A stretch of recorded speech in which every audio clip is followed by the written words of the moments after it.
The 10-minute talent rant is live. I think so, at least. We had some special challenges earlier, but we'll get through it. Anyways, I'm James Hornick. I'm joined by Jeff Smith, and we're on the clock. The 10-minute talent rant is our ongoing series where we break down things that are broken in the talent acquisition and hiring space, maybe even pitch a solution or two or three or four. Before we dig in, all of our content can be found on talentinsights.hirewell.com. This week's topic, you can't out-recruit bad retention. Nope. Cannot. All right. So let's lay this up a little bit here. I saw a post on this somewhat recently, LinkedIn, because, I just can't stay off LinkedIn. It's kind of my thing. You? Someone was talking about how it would be a good idea to start tying recruiters to 1-year guarantee periods. That way they're more invested to guarantee the long-term success of their placements. I laughed at it the first time and I'm laughing again. So great. So now I have to do my job in finding people, then your job in training them, onboarding them, retaining them. You have to do the employee engagement. Frankly, maybe if you report to me, you being whoever's hiring people, then it's possible. But I mean, the idea is just absurd. Yeah. We'll get into it further. We're backing things up. We're having a great year. Yeah. Tons of hiring happening. We're hiring a ton. We're placing a ton. But there are some fall-offs, and it's not just with our clients. It's everywhere. Everyone I'm talking to, it just seems like the amount of people not hitting their first 30, 60, 90 days or even 6 months or whatever it is, it's just kind of at an all-time high. It might just be a fact there's more hiring going on, but it seems like everyone's in the same boat. The great resignation, as the kids are calling it. I think it's this plus that. I think these are kind of two somewhat unrelated things, but we have some thoughts on how to fix it, what companies should do. But why don't we first kind of talk about the actual problems and what's causing it? So Jeff, what do you got? Yeah. So market's hot. Number one, like you said, there's market conditions that, make that easy to state the obvious. I think the one thing that isn't obvious and something that everybody should think about is, so just because, let's say in the best world of worlds, you found that person, slam dunk, every cliche you could possibly think of, their inbox isn't drying up. It's not like they just magically stop getting solicited for new stuff. They're definitely getting hit up every single day.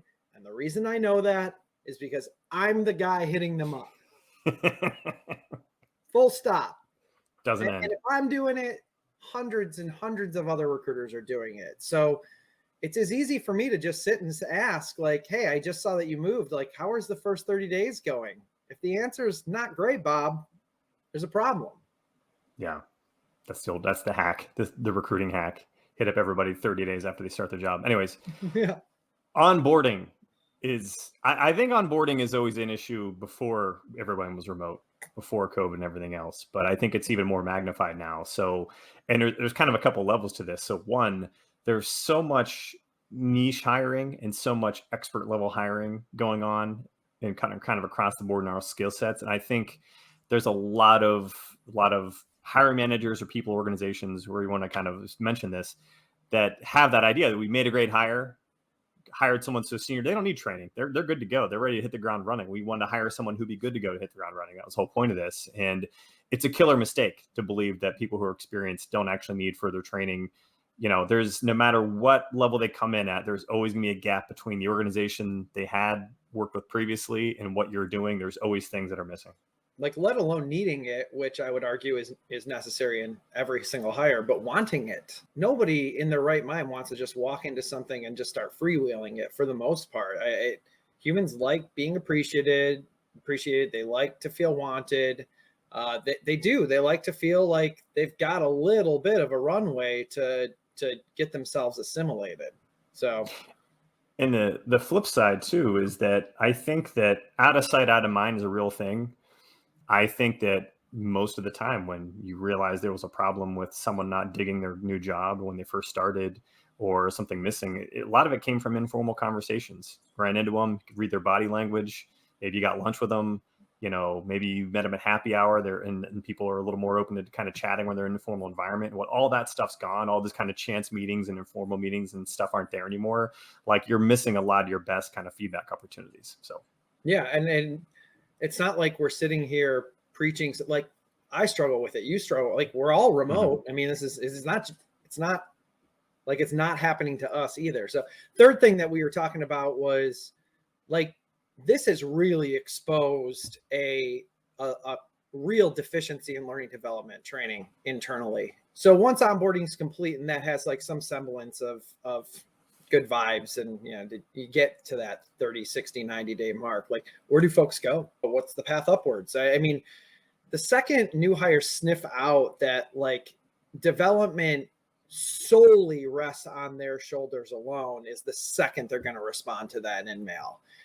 Not saying that like people don't have to take initiative, but when you're in like larger organizations or even mid-sized organizations, you have to have some sort of articulated path to getting from point A to point B. And if you don't have that, the next best step for somebody is just to answer that email. Selling the dream and delivering the nightmare, as they call it. Yeah. The reason why we bring all this up is because these are things we can't fix for you. Like, I can't manage your team's day-to-day work. I can't run your touch-based chats. You're not hiring me to run your employee engagement. The idea that, I can make your star employees stop taking calls after you've invested zero time into their onboarding is garbage. This isn't stuff we can do. And initial orientation, it's crucial, especially in the remote world, kind of like we said, out of sight, out of mind. I guess one note I want to say, because we're coming up on fixes here in a minute, because there are some ideas we have for you. We do have a client that had this issue, and they found a kind of an interesting way to solve it. So these are things that can be addressed. But anyways, anything else you have to add on this, Jeff? I mean, it was a simple solve. I will say that. Look, when people are remote, as they are predominantly now, like, everything is magnified. So the second somebody gets irritated, they have that outlet to go and look. We've all been there. I mean, it's okay. Like, we can talk about it openly. I think it's just, you don't have that face-to-face, like you said, to smooth things over. And people can just say, screw this. They can keep interviewing and you're none the wiser. And like, those are the two key points to why all of this structure in the onboarding and then like subsequently learning development makes so much sense and is so important. All right, let's get to fixes, the good stuff. Yep. Got a little bit of time left here.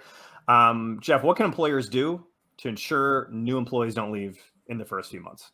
Yeah, so set a regular cadence, check in, especially the first few days and weeks. Like, I think people forget that first week of like paperwork and like, good vibes, ice cream, puppy dogs. Like, it's like, I'm just going to check in, make it a point to talk to them every day. Again, they're sitting at home and maybe they feel like they're not doing a lot. I find that on my team, it's kind of like they come from other recruiting environments and they've got this full desk and then it's just like preset button.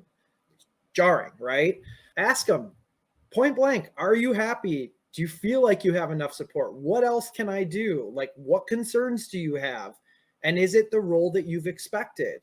I think that, again, articulating what the 30, 60, 90 looks like during the recruiting process and following up and walking that walk is super important. So do something to train, like take that time and, nothing says the wrong job like sitting by yourself at home and waiting for instructions. Like, yeah, right. Next fix, like I said kind of previously, one of the biggest downsides of remote is like you can't just go to lunch on a whim, can't go to happy hour on a whim, can't get coffee, can't like just have kind of informal chats. And those are where you really found out some of the gems of things that were going well, things that weren't going well. This isn't possible for everyone, but like if you're in the same city, like make it a point to like try to do as many get-togethers as you possibly can, both one-on-one with people. Try to grab coffee, grab a lunch, or just make sure you've got some sort of like company outings and whatnot, because it's in those kind of more informal settings. Like if you're in management, it's part of your job now. If it's a bigger pain in the butt, we're not all in the same location, but it's invaluable. So yeah, and doubling down on that, it does promote more inclusivity, like the great term of our day. The more you are opening up these forums to the entire company as a whole versus like any perceived clicks, whether or not that's real or unreal, like having that structure to those meetings and those meetups, those chats, those coffees is really important. Last one, and this one's big.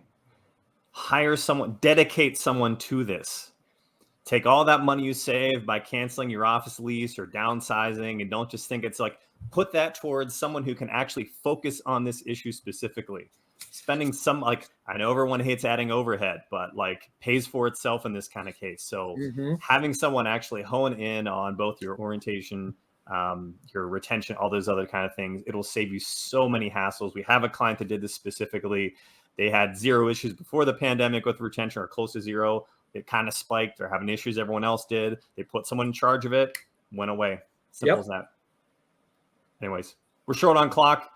That's a wrap for this week. Thanks, everyone, for tuning into the 10-Minute Talent Rant, part of the Talent Insights series, which is always available for replay on talentinsights.hireable.com, as well as YouTube, Apple Podcasts, Google Podcasts, Spotify, and Amazon.